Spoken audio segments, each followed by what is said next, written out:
My trans son kept insulting me and my wife because he thought we don't support him.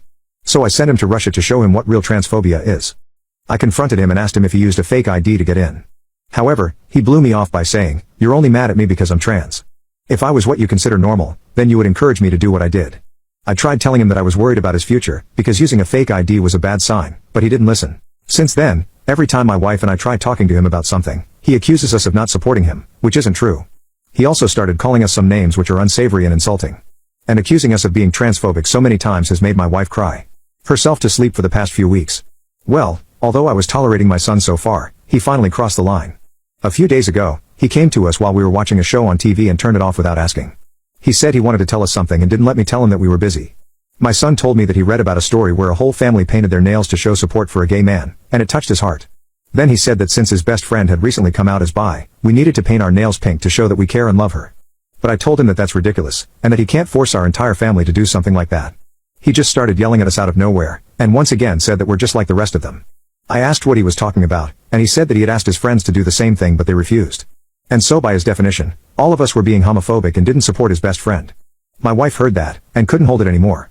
But after looking at her sobbing like that, I just completely lost it. I stood up and yelled at my son for the first time in forever, saying, "We have supported you 100% since day one, and if you can't see it then you are just blind. The thing is, that you don't even know what it's like to not be supported by your parents, so I'm sending you away. Your grandparents are in Russia, and good luck convincing them to paint their nails." He thought I was bluffing and walked away while taunting me to do it. But I had had enough. I bought him a plane ticket and started working on transferring to a new school in Russia. I didn't hold back and told them the real reason for the transfer, which they surprisingly supported and said I made a good decision. When I showed my son the ticket and told him to leave, he realized that I was serious and started crying, begging me to let him stay. But I still sent him away because he needs to know what real transphobia is so he can learn to appreciate things more than he does. It has been nearly 2 months since I sent my son away to live with his grandparents. What really happened was that he accused me and my wife of being transphobic, and I thought it was because he just wanted attention. And I just wanted him to realize that the entire world isn't against him, and that we only want him to be happy.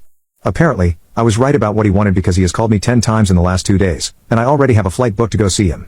The first time he called, he admitted that he was wrong and that he learned his lesson. He said that my parents didn't listen to a single thing he told them in 2 months, and he finally realized what having no support at all means. I was actually really happy that he called and said that, because I was starting to regret what I had done. The truth is, that the time we spent apart was eating away at my heart. I knew I did what I did to help him, but it doesn't mean that I was sad about being away from my son. And I want to say thanks to all the comments who didn't judge me, and helped me realize what my true feelings were. I'm going to make sure my son only works at a company that values who he is. And more importantly, I'm not going to force him to do something ever again, because I love him.